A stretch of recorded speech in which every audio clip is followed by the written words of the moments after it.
मेरा नाम प्रिया है। मैं जब छोटी थी एक ही बात सुनती आई थी कि पैसे से खुशियाँ नहीं खरीदी जा सकती। पर जब बड़ी हुई तो एहसास हुआ कि पैसा ही सब कुछ होता है। यह पैसा हमसे हमारे रिश्ते जोड़े रखता है और इसी पैसे से हम अपनी पसंदीदा चीज़ खरीद सकते हैं जिससे हमें खुशी मिलती है। और इसी पैसे को कमाने के खातिर मेरा बाप घर से निकला था, जिसकी रोड एक्सीडेंट में मौत हो गई थी। और इस बुरे वक्त ने एहसास दिलाया कि हमारा कोई भी अपना नहीं है। फिर बाबा की मौत के बाद माँ को पहली बार घर से बाहर कमाते जाते देखा था। घर में भूखे रहने की नौबत आ चुकी थी। और जब माँ तैयार होकर कमरे से बाहर निकली तो मुझे बहुत दुख हुआ था। माँ ने कहा, मैं जॉब की तलाश में जा रही हूँ, आखिर मेरी पढ़ाई किस दिन काम आएगी। मैंने कहा, माँ हम बहनें पढ़ रही हैं, मैं जॉब तलाश कर रही हूँ, मुझे किसी अच्छी जगह जॉब मिल जाएगी। पर माँ ने कहा, वह हमें भूखा मरता नहीं देख सकती। बाबा के मरने के बाद माँ ने हम तीनों बहनों को संभाला था। एक साल में हमारे हालात बहुत ख़राब हो चुके थे। छोटी बहन की फीस ना भरी गई, उसकी वजह से वह भी घर में बैठ गई थी। और बड़ी बहन का रिश्ता टूट गया था। सगे चाचा ने यह कहकर रिश्ता तोड़ दिया था, जब मेरा भाई नहीं रहा तो मैं इस रिश्तेदारी को वैसे भी क्या करूँगा। और मुझे दहेज में खाली हाथ बहू नहीं चाहिए। मैंने तो सोचा था भाई साहब की बस बेटियां ही है, इसका सब कुछ हमारा है। पर मैं क्या जानता था, उन्होंने तो सब गिरवी रखा हुआ है जो किसी भी वक्त छीन सकता है। मैं तो ऐसा रिस्क नहीं ले सकता। मेरा इकलौता बेटा है, मैंने अपनी पढ़ाई लिखाई पर बहुत खर्च किया है। इसका रिश्ता किसी ऊंचे खानदान में करूँगा। और ऐसे मेरी बहन का रिश्ता ख़त्म हो गया।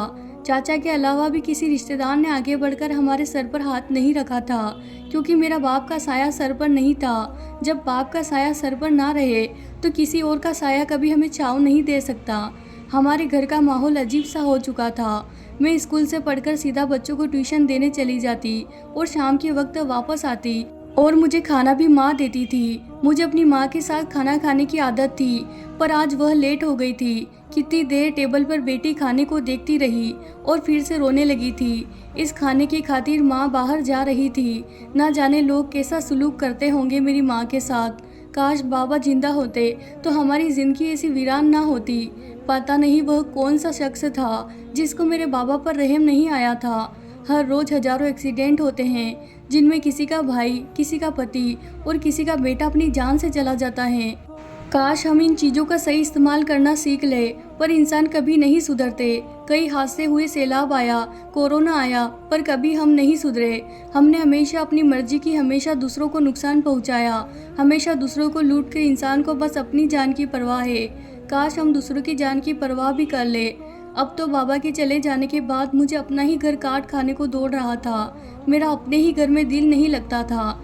अब मैं जब घर आई तो सब अपने अपने कमरों में थे। मैं खाना खाए बगैर ही उठ गई और अपनी दोस्त को कॉल की। इससे कहा, मुझे इसकी मदद चाहिए, मुझे नौकरी चाहिए, कहीं से भी करके मुझे नौकरी दिलवाओ। और इसके बाबा एक बिजनेसमैन थे। उसने कहा, मुझे 1-2 दिन की मोहलत दो, मुझे 1-2 दिन की मोहलत दो, मैं बताती हूँ तुम्हें। मुझे अपनी पढ़ाई के साथ नौकरी करनी थी। कम से कम मैं अपना खर्च तो खुद उठा सकती थी।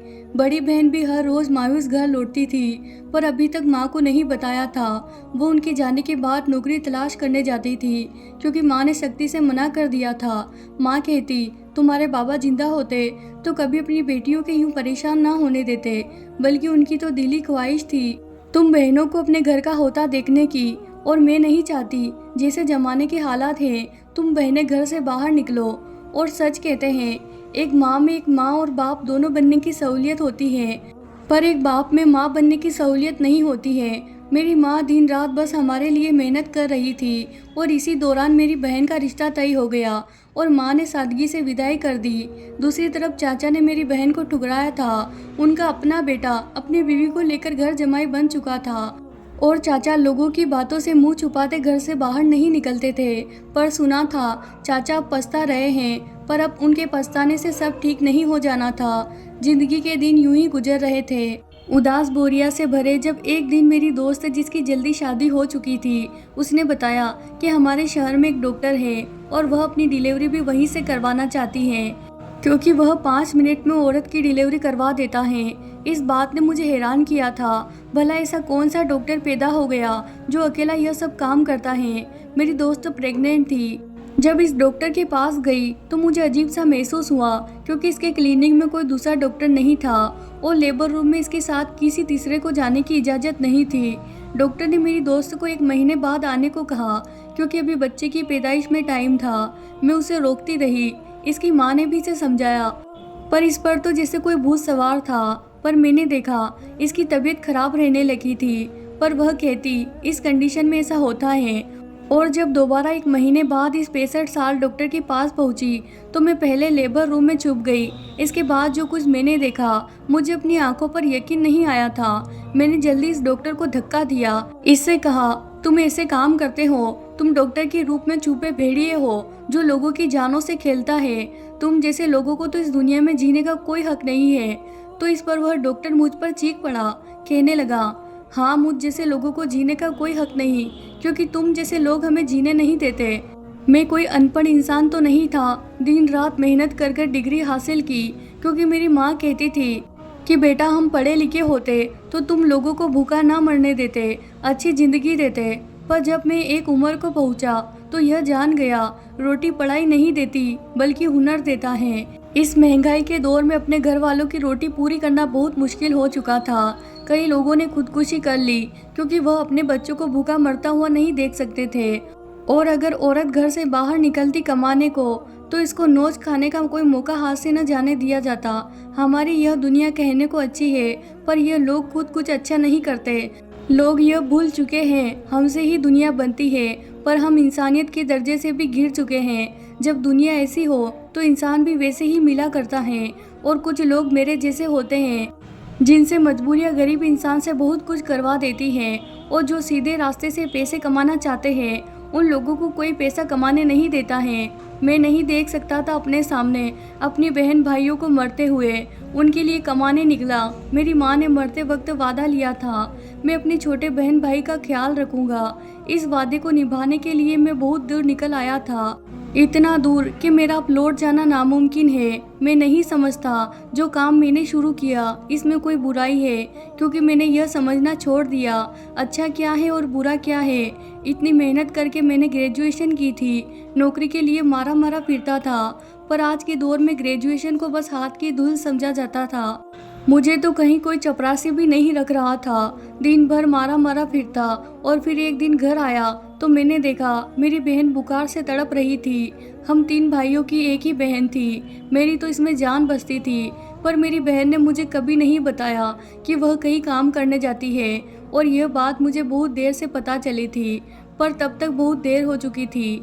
मैं अपनी बहन को लेकर मोहल्ले में मौजूद एक क्लिनिक पर गया।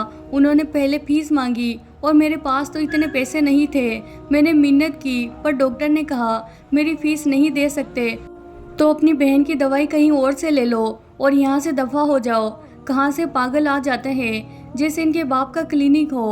और मैंने अपनी बहन का हाथ थामा, मैं उसे घर ले आया, और तब भी मेरी बहन ने मुझसे कहा, भाई आप बिना वजह परेशान हो जाते हैं, मैं घर पर कोई गोली पड़ी होगी खा लूँगी। इस रात मैंने अपनी डिग्री को आग में जला दिया था, क्योंकि मेरी ज़िंदगी की पढ़ाई के 14 साल किसी काम के नहीं थे।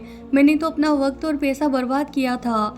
इस सब में मेरी माँ बाप का कसूर था, जो कहते थे कि ऊंची पढ़ाई ही इंसान को इंसान बनाती है। वह झूठ कहते थे। अगर पढ़ाई इंसान को इंसान बनाती तो कभी आज एक डॉक्टर इंसानियत के दर्जे से ना गिरता, कभी मेरी बहन बुखार से ना तड़प रही होती। पता नहीं मेरा रब किस बात का इम्तिहान ले रहा था। अमीर लोग खुशियाँ मनाते हैं, वह तो बीमार भी नहीं होते। उनकी ज़िंदगी में हमारी तरह के मसले क्यों नहीं होते? सारी मुसीबतें, सारे मसले हम गरीबों की ज़िंदगी में ही लिखे होते हैं। मैं रात को बाहर निकलकर कहाँ जा रहा था कोई खबर नहीं थी। सुबह भी मुझे बाहर हो चुकी थी, जब चाय की दुकान पर एक आदमी ने कहा इसे पत्थर उठाने के लिए एक बंदा चाहिए, और मैं भूखा प्यासा इसके साथ चला गया ताकि कुछ पैसे मिल जाए तो मैं अपनी बहन भाइयों के लिए कुछ खाने को ले जाऊं। हम गरीबों के कोई ख्वाब नहीं होते, हमें तो बस अपना पेट नजर आता है। मैं शाम तक काम करता रहा, कुछ पैसे लेकर घर आया तो मेरी बहन घर पर नहीं थी। छोटे भाई से पूछा तो उसने बताया दीदी जहाँ काम करती हैं वहाँ से आज आई नहीं। वह कह रही थी इसकी तनख्वाह रह गई थी, बड़ी बेगम से लेने गई हैं। मैं परेशान हो चुका था। मेरी बहन को बुखार था, इसके बावजूद वह चली गई और मैं इसके पीछे पीछे चला गया ताकि उसे मना कर दूँ वह वहाँ काम ना करे। मुझे पसंद नहीं था मेरी बहन लोगों के घरों में काम करे। इसका भाई जिंदा था पर मैं इस दिन जिंदा नहीं रहा था क्योंकि मेरी बहन तो मर चुकी थी। मुझसे बात किए बिना, मुझे कुछ कहे बिना उसने तो मुझे बस एक छोटी सी ख्वाहिश की थी। उसने कहा था, भाई जब आपके पास पैसे आ जाए तो मुझे अपने नाम वाला लॉकेट चाहिए। मैंने एक लड़की के गले में देखा था। उसने इतनी बड़ी ख्वाहिश तो नहीं की थी मुझसे जो वह ऐसे अचानक मर गई। जब वहां पहुंचा तो पता चला मेरी बहन को रास्ते में चक्कर आया जिससे इसका एक्सीडेंट हो गया और मौके पर जान चली गई। मैं अपनी बहन को खून से लथपथ देख रहा था। इसके चेहरे पर बरसों की थकावट थी। 15 साल की उम्र में मेरी बहन सिर्फ पैसों की वजह से मर गई। अगर वह इस दिन पैसे लेने ना जाती जहां वह काम करती थी, मेरा इंतजार कर लेती तो कभी मुझसे दूर ना जाती। मैंने अपनी माँ से वादा किया था आखिरी दम तक अपनी बहन भाइयों का ख्याल रखूंगा, पर मैं वादा पूरा नहीं कर सका था। मैं हार गया था। मेरा दिल कर रहा था मैं हर चीज़ को आग लगा दूं, इस दुनिया को जो कि मदद नहीं कर सकती, और अगर करे भी तो सिर्फ दिखावे की नीयत से। आखिर एक इंसान को मरता हुआ इंसान क्यों नहीं नजर आता। मैं तब एक लड़का था, 20 साल उम्र थी मेरी। इस वक्त पर मैं बच्चों की तरह रवैया कर रहा था, गिड़गिड़ाया था, बेबसी की इंतहा को छू रहा था। ना जाने कितने ऐसे लोग होंगे जो सिर्फ भूख की वजह से मरते होंगे, जिनका किसी चीज़ का शौक नहीं होगा, बस भूख मिटाने के लिए रोटी चाहिए। मैं अपनी बहन के मुर्दा वजूद को उठाकर घर ले आया था। जिस बहन को विदा करना चाहिए था उसे मिट्टी तले दफन करा आया था। मैं थक चुका था पर अपने छोटे भाइयों को देखना था। पहले बहन थी जो मुझसे छोटी थी पर इसने अपना फर्ज बड़ी बहन बनकर निभाया था। खुद स्कूल छोड़ दिया, घर को संभालने लगी। 7 लोगों के घरों में मुझसे छुपकर काम करती थी क्योंकि मैं सारा दिन आवारापन करता। कोई काम मिल जाता तो कर लेता, पर अब बहन भी माँ के पास जा चुकी थी और उसके नाम का लॉकेट मैंने हमेशा के लिए संभाल कर रख लिया था। आज भी अपनी बहन को याद करता हूँ तो दिल खोल के आंसू रोता है। मैं मेहनत मजदूरी करने लगा। ऐसे 7 साल गुजर चुके थे जब एक दिन रास्ते में एक लड़की भागती हुई आ रही थी। इसकी हालत बहुत बुरी थी। वह मुझसे कहने लगी, मुझे मेरे चाचा से बचा ले, वह मुझे जुए में हार बैठा है और मेरी माँ को उसने जान से मार दिया। वह रो रही थी, गिड़गिड़ा रही थी, बिल्कुल ऐसे जैसे मैं अपनी बहन की ज़िंदगी के लिए गिड़गिड़ाया था। मैं उसे लेकर अपने घर आ गया। वह कहाँ से आई थी, क्या करती थी, इसका नाम क्या था, मैंने कभी पूछा नहीं, पर इसके आने से हमारे घर में रौनक आ चुकी थी। मेरे भाई भी अब बड़े हो चुके थे, बल्कि एक भाई ने तो शादी कर ली थी और वह यह शहर छोड़कर जा चुका था। इसने कभी पलटकर खबर नहीं ली थी। मेरा छोटा भाई 10वीं में था। इसे पढ़ाई लिखाई का बहुत शौक था। वह कहता, भाई मैं बड़ा होकर डॉक्टर बनूंगा और गरीबों का फ्री में इलाज करूंगा, और मैं बस खामोश रहता था। मुझे बोलना अच्छा नहीं लगता था। वक्त ने मुझे बहुत खामोश कर दिया था और मैं जानता था इस मुल्क में 10-10 गोल्ड मेडल लिए शख्स को नौकरी नहीं मिलती। सब पैसे देखते हैं, रिश्वत मांगते हैं। वह नहीं सोचते एक बाप ने अपनी सारी उम्र अपनी औलाद की अच्छी पढ़ाई में लगा दी है और फिर भला हम जैसों को कौन पूछता है। मैं किसी के ख्वाबों को तोड़ नहीं सकता था। मुझ में इतनी हिम्मत नहीं थी। मैं अपने भाई से यह कह सकता, दुनिया इसे कुछ नहीं दे सकती। इस लड़की को आए हमारे घर में 1 हफ्ता हो चुका था। इसने पूरा घर संभाल लिया था। मैं इसको जाने का भी नहीं कह सकता था, पर मोहल्ले वाले बातें करने लगे, ऐसे कैसे तुम लोगों ने लड़की को घर में रखा है। हम किसी की मदद बिना किसी रिश्ते के नहीं कर सकते, क्योंकि हमारी दुनिया में हमें यही सोच दी है कि अगर किसी की मदद करनी है तो इसे बहन नहीं बीवी बनाए या फिर रखेल बनाए, पर इसे कभी अपने चंगुल से निकलने मत दो। और फिर ऐसे मैंने 27 साल की उम्र में इस लड़की से शादी कर ली। हालांकि मैंने तो उसे कभी जाकर नहीं देखा था, पर वह बहुत खुश थी, मेरा बहुत ख्याल रखती थी। इसने मेरे दिल में अपनी जगह बना ली थी और मैं मुस्कुराने लगा था, जिंदगी को जीने लगा था। मुझे इससे मोहब्बत हो चुकी थी। जब मोहब्बत हो जाती है तो ज़िंदगी बहुत खूबसूरत लगने लगती है। हमें ज़िंदगी में अच्छा हमसफ़र मिल जाता है तो ज़िंदगी का एक नया सूप देखने को मिलता है जो बहुत अच्छा होता है। पर मैं भूल चुका था ये खुशियाँ हमारे नसीब में कहाँ है। मैं बाप बनने वाला था जब मेरी बीवी की अचानक तबीयत खराब हो गई।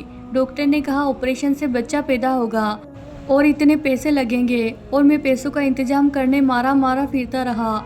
आधे पैसों का इंतजाम हो सका और जब लेकर अस्पताल पहुंचा तो पता चला मेरी बीवी तो यह दर्द बर्दाश्त नहीं कर सकी। डॉक्टर अगर वक्त पर ऑपरेशन करते तो माँ और बच्चा दोनों की जान बच सकती थी, पर डॉक्टर को भी अपने पैसे से मतलब था। उनके नज़दीक किसी की जान की कोई कीमत नहीं थी। मेरा और मेरी बीवी का 3 साल का साथ था, सिर्फ 3 साल का, और 3 सालों में इसे इतनी मोहब्बत करने लगा था कि मैं पागल हो चुका था। मेरा छोटा भाई मुझे सब्र करने को कहता, मुझे समझाता था भाई रोए मत, खुद को संभाले। पर जब हम किसी से मोहब्बत करते हैं तो इसका बढ़ जाना कभी बर्दाश्त नहीं कर सकते। तब हम भी जीना नहीं चाहते। कई बार मौत को गले लगाने की कोशिश की, पर मौत को भी मुझ पर तरस नहीं आता था। मैं घर से दूर निकल जाता, कहाँ जाता किसी को मालूम नहीं था। अगर मुझे फ़कीर बाबा ना मिलता तो शायद मैं पागल हो जाता। मैंने इस दिन सोच लिया था मैं ढेर सारा पैसा कमा लूँगा, इतना पैसा कि दुनिया देखेगी।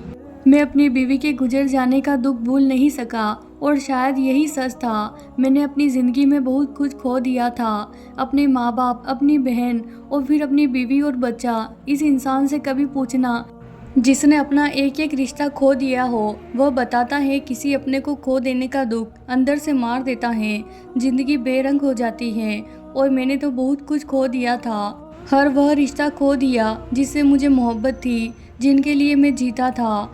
मेरी माँ मुझे कुछ बनता देखना चाहती थी, पर वह अधूरे ख्वाब लेकर मर गई।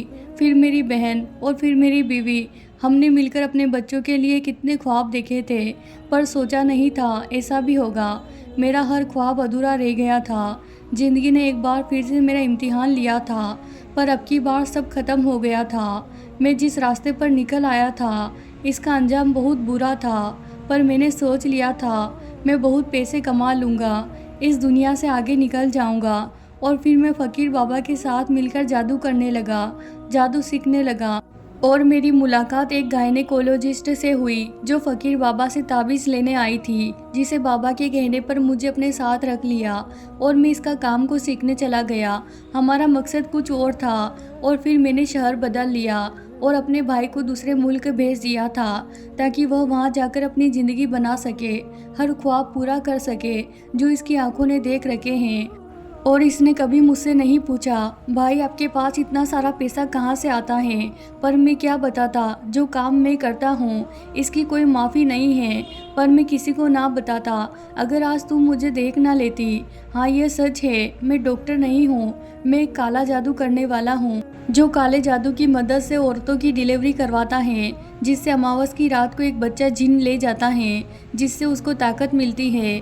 मैं जादू का इस्तेमाल नहीं करना चाहता था, पर इस काम ने मेरी ज़िंदगी बदल दी, मुझे ढेर सारा पैसा दिया।